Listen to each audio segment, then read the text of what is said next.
Welcome back to Long Distance Worklife, where we help you lead, work, and thrive in remote and hybrid teams. I'm Marissa Eikenberry, a fellow remote worker, and joining me is my co-host and remote work expert, Wayne Turmel.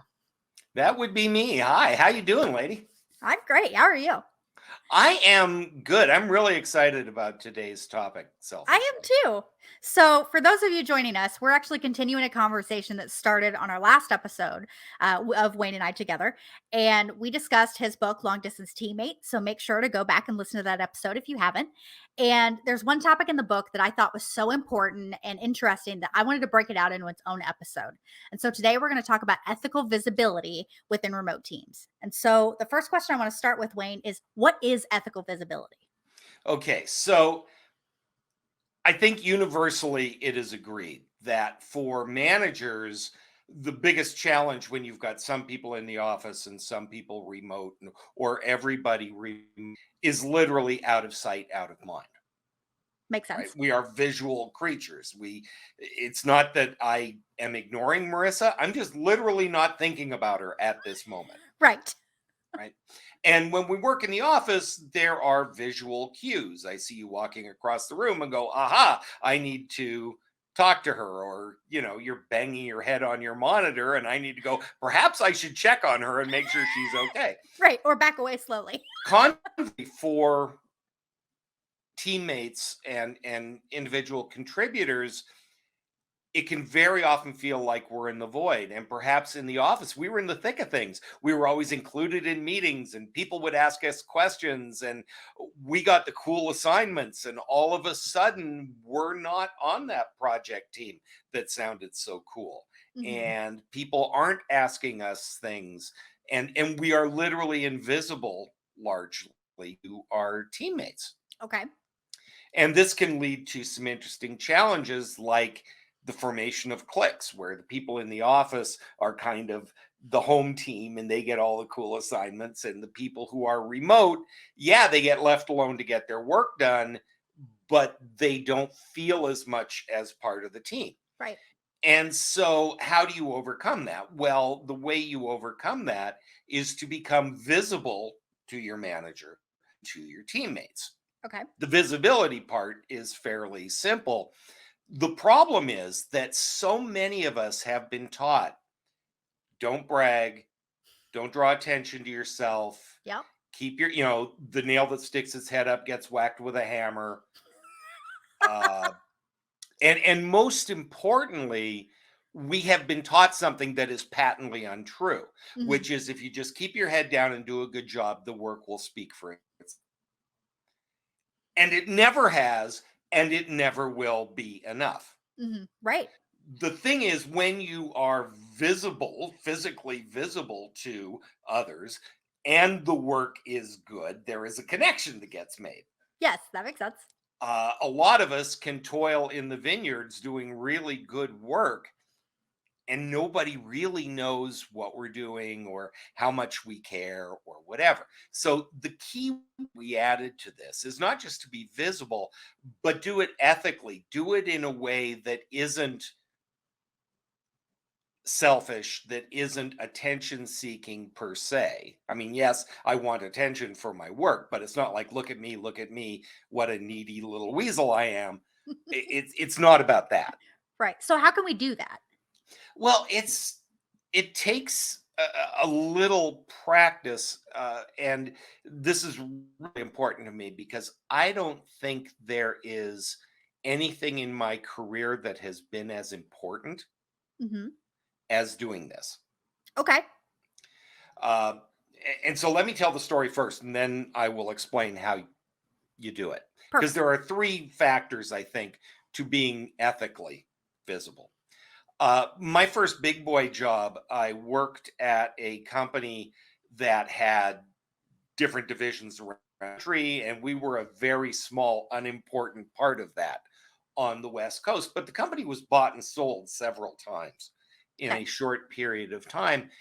And throughout that, all the craziness that goes with buyouts and reorgs and things. And a lot of people were losing their jobs, and I kept getting promoted. And Okay. I kept with the organization, and eventually they moved me to Chicago, and they weren't relocating anybody. paid to reload me to Chicago. Well, why did that happen? Because when all the crazy started, most of my colleagues went into turtle mode. Okay. The woman in Cleveland and the people in Detroit and the woman in Texas basically keep my head down, do my job, and everything will be fine. But the thing that I did that was different was I put my hand up, Yeah. right? How can I help? I'm not hiding. I want to help. And as new people were coming in, that's what they were looking for. They were looking for the people who were going to help, the people who were going to make this transition easier and not just be compliant, but actually have a stake in making it work. And that notion of becoming visible, of volunteering, of stepping up, I became the person that other people came to ask what my colleagues were thinking. You became a And teammate instead of just a team I member, like was we a talked about teammate last time. instead of just a team member. And my teammates were coming to me and saying, "What do you hear? What do you?"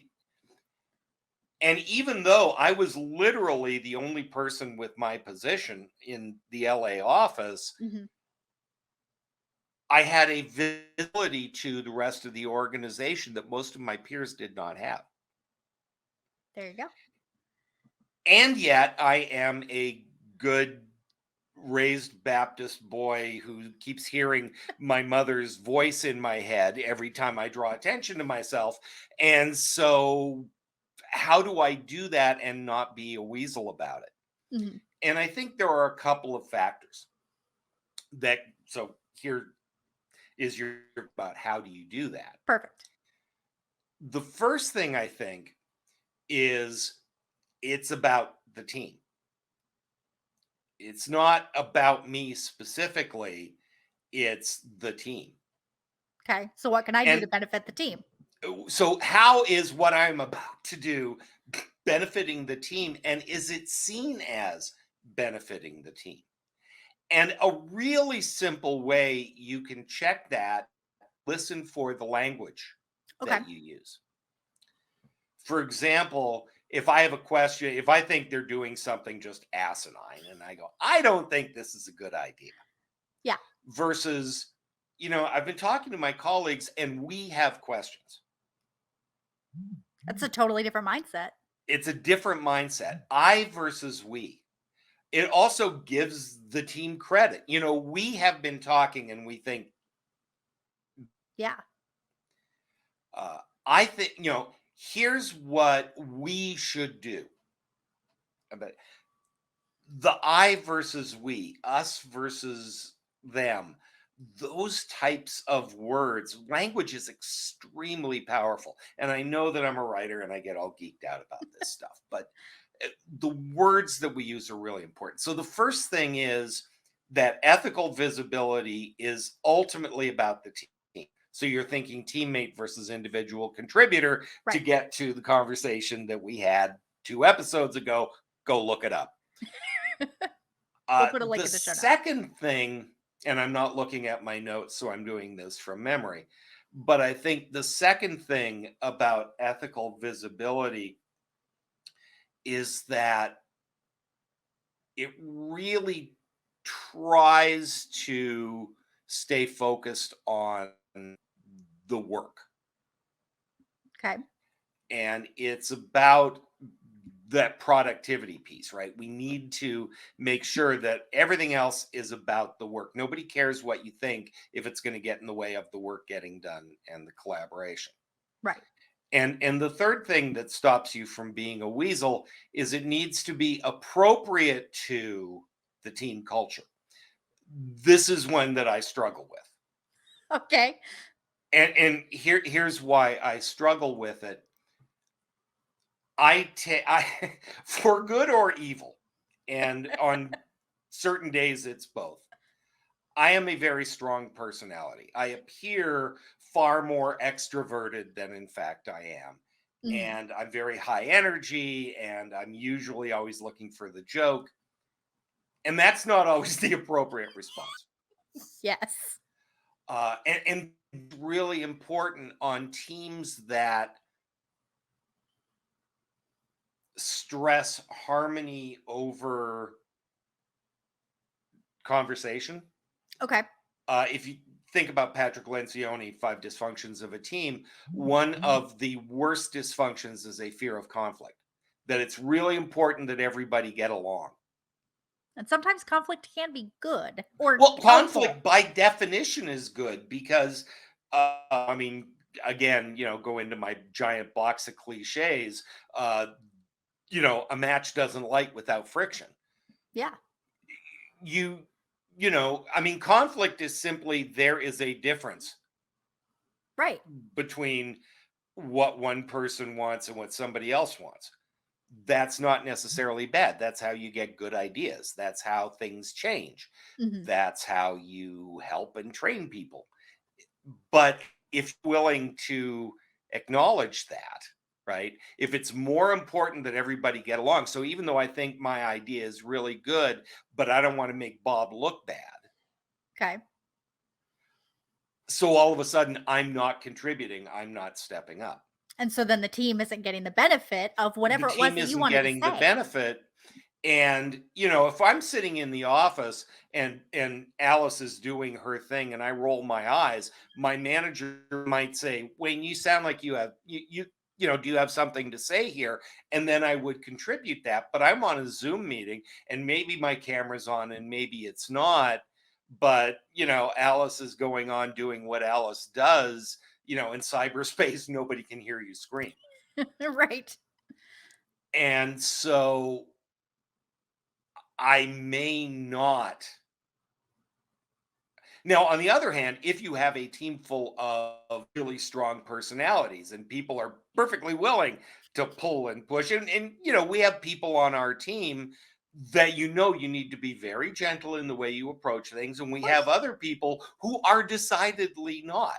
Mhm. Well, when dealing with person A, I need to be this. When I'm dealing with person B, I need to be this if we're going to get the work done and people are going to value what I bring to the party. If I come in too hot, people are Yeah, it's going to gonna be go, a oh, problem. that's Wayne being Wayne. If I don't step up and say, whoa, wait a minute, I'm not sure that's the right answer, we are likely to not only get the wrong answer, but everybody's going to go, well, Wayne didn't say anything.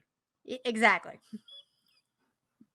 Exactly. So the thing about ethical visibility is yes, we need to be visible and we need to do it in ways that are responsible and grown up and not blatantly self-serving, although ultimately they are self-serving because I want people to know that I do good work and I want to be promoted and I want to be recognized and all of that. And there's nothing wrong with that. Right. Yeah, I was gonna say we want to be recognized for the things that we do, especially the Matter of good fact, things if that we're we do. not being recognized for what we do and we don't feel like our contributions are valid, that's a leading cause of disengagement.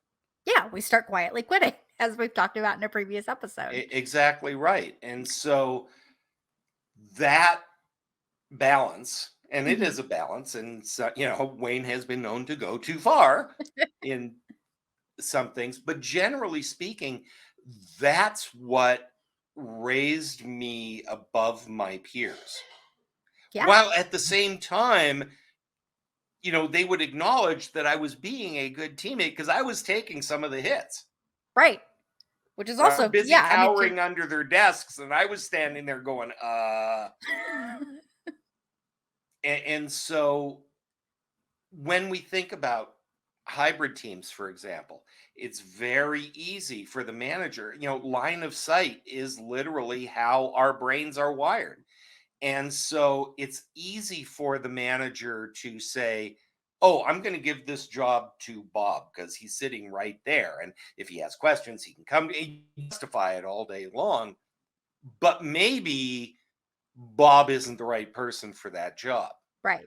Yeah, it might be Well, Susie who works 2 states away. right. So it might be the manager needs to be cognizant of keeping in mind that there are other people who, am I giving my remote people the same crack at things that I'm giving people in the office? It's also incumbent on Susie to say, hey, wait a minute, I would like to be part of that. Right. I'm interested in that. And so, the thing about long distance teammate is it put some of the onus back on the individuals. Mhm. Long distance leader said, okay, it's the manager's job to make sure all this stuff happens. Well, it's not just the manager's job. We, as individual contributors, as teammates, Mhm. have a responsibility. And yes, we have a responsibility to the team and we have a responsibility to ourselves. So if we're sitting there just thinking our work is going to speak for itself, it's likely not. And that can become a cause for disengagement and turnover and all the horrible things that we worry about. Yeah, we need to find our voice and speak up, even for those of us like myself that we are introverts to a capital I. but Well, we need to find that too. and you have done a very good job of proving yourself invaluable to the team. Mhm. And that's not always synchronous on the Zoom meeting, making a show of things. Of course. Those of you listening have no idea how fabulous Marissa is. But the fact of the matter is that we'll be on a meeting and some of us will be yelling and flailing and screaming and carrying on. And she'll just very calmly put the answer in the chat Yep.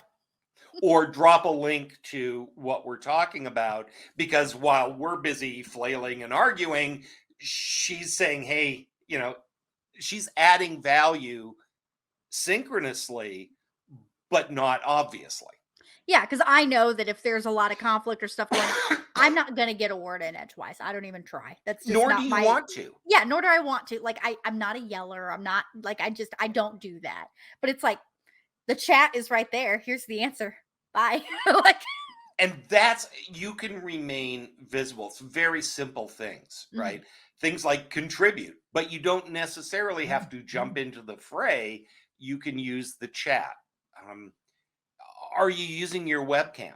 Well, I don't want to use the webcam. I'm not comfortable. I just got back from the gym, whatever. It's so important. I am not saying that you need to use your webcam every call all the time, Of course. especially if it's a large group meeting. But for one-on-one conversations, and we're pretty good about doing that with our manager. Mhm. How good are we about doing that with each other?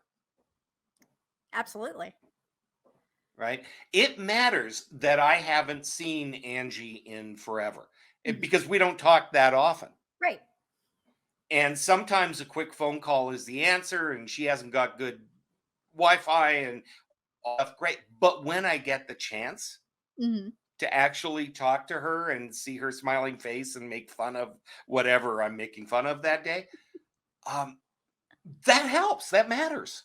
Well, yeah. I mean, before you and I started doing this podcast, and for those, that don't know, like Wayne and I work on two separate ends of the business. So we didn't talk a lot before this podcast even happened. But even then, it would be like, oh, hey, I have this question. I haven't talked to you in a while. Can we just have a Zoom call for that exact reason? It's Yeah. seeing each other for a second. Let's banter for a second. Oh, what did you cook last week? Whatever. These important questions, important relationships. But it was different than just, "Oh, well, let me just chat over Slack because I just need an answer and that's it." And there are, as we said when we were talking about the 3P model in the book, there is a long-term impact of this. Mhm. I mean,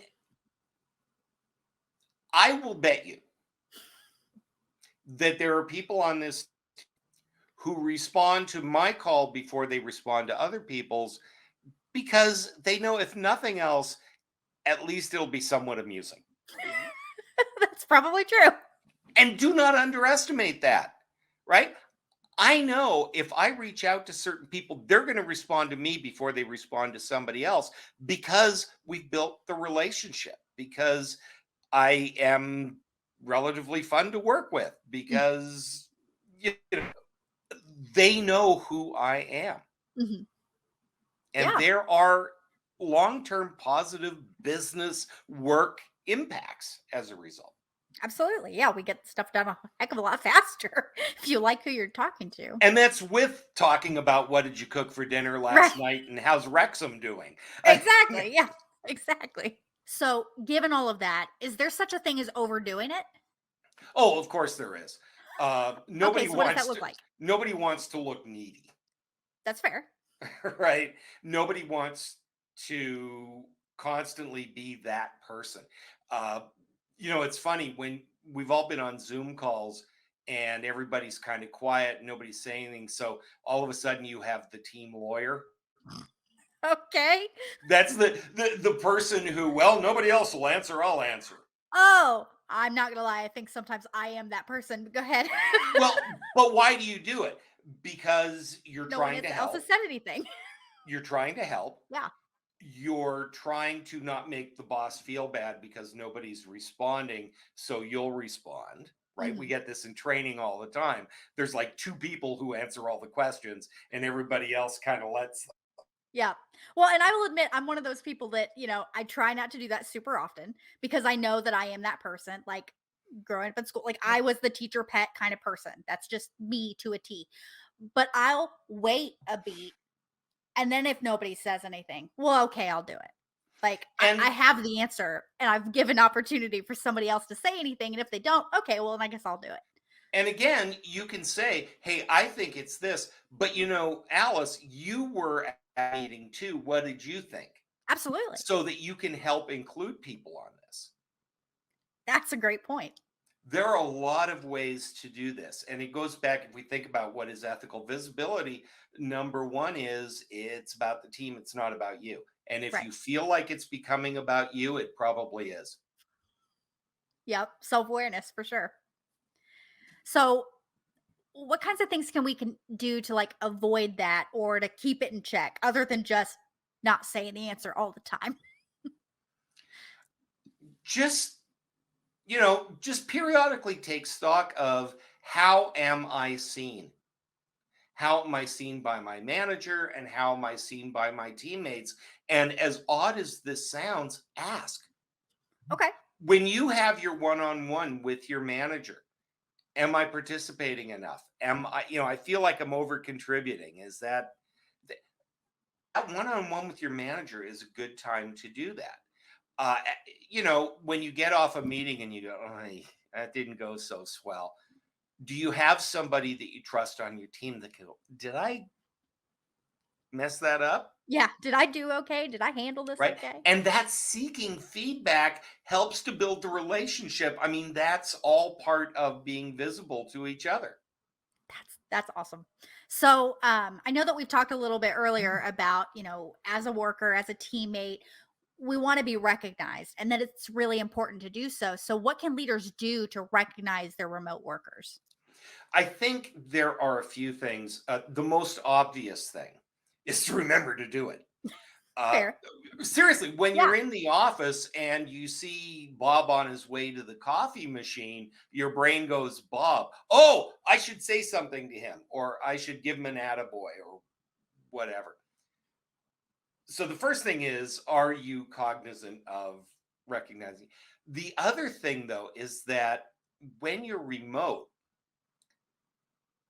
Marissa did a really good job on that. And I'm going to make a point of giving her kudos. Marissa, you did a really good job on that. And you know who heard that? Marissa, Yep.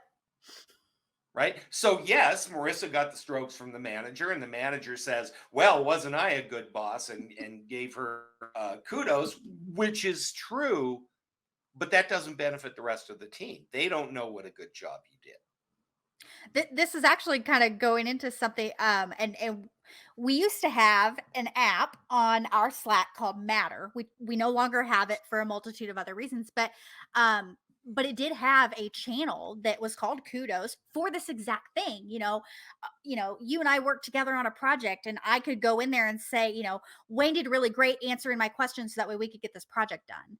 Or, Marlene did really great at this sales call today that I watched her do or whatever. But we had that in Slack and had this ability to, like you said, not only recognize that person to them, but to everybody. I know that we are running really, really Yeah. long on time, but I need to say this. Yes, there are apps that do that kind of thing. Mhm. If you're doing your job, if you're if you're away. You don't need an app Absolutely. to tell you, hey, next team meeting, I should give Marissa a little public praise for this Hmm. so that everybody else hears what I already know. Hmm.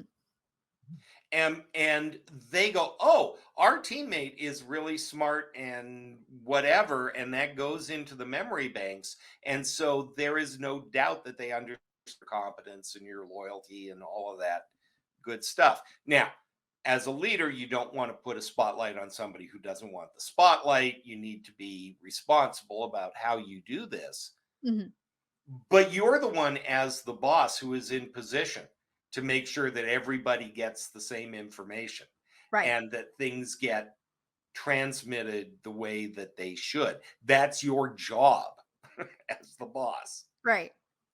Well, and speaking of that too, because we had an example just today that also kind of, highlights some of this too. We have a monthly team meeting, and one of the things that's being added this year is we have a slide to recognize team members and successes and, shout outs and all those other things. And, we as teammates can go in and do that, but also like our boss, Kevin, can go in and say, Marissa did a really great job on that website rebrand last month. And it's in this public forum as opposed to just on Slack. And to your point, there's no app involved. I mean, okay, there's PowerPoint, but like there's nothing reminding him to But do it's it. about taking the step. The point of all these apps Mhm. is that they wouldn't exist if people didn't suck at doing it voluntarily. Right. And so, that's the purpose of all these apps. If people were good leaders, they wouldn't need the long distance leader and the long distance teammate. They wouldn't need us because they would be doing those things. Absolutely. Absolutely. Well, we're about out of time. For those of you that are listening to this conversation, if you loved this conversation, if you want to hear more about ethical visibility, let us know. Maybe we'll do a part two later on. But I would just want to say, Wayne, thank you so much for answering my questions today. I think this was a great episode, and I'm so glad that we pulled it out just to do its own topic. And for those of you listening, thank you so much for listening to the Long Distance Work Life. For show notes, transcripts, and other resources, make sure to visit longdistanceworklife.com. If you haven't yet, subscribe to the podcast so you won't miss any future episodes. And while you're there, be sure to like and review. This helps our show reach more teammates and leaders just like you. Feel free to contact us via email or LinkedIn with the links in our show notes. And let us know you listened to this episode, suggest another topic for Wayne and I to tackle, or tell us you want more of this one. We'll take anything. If you'd like to learn more about remote teams, pre order Wayne and Kevin's new book, The Long Distance Team. You can learn more about the book at longdistanceworklife.com/team. Thanks for joining us. And as Wayne likes to say, don't let the weasels get you down.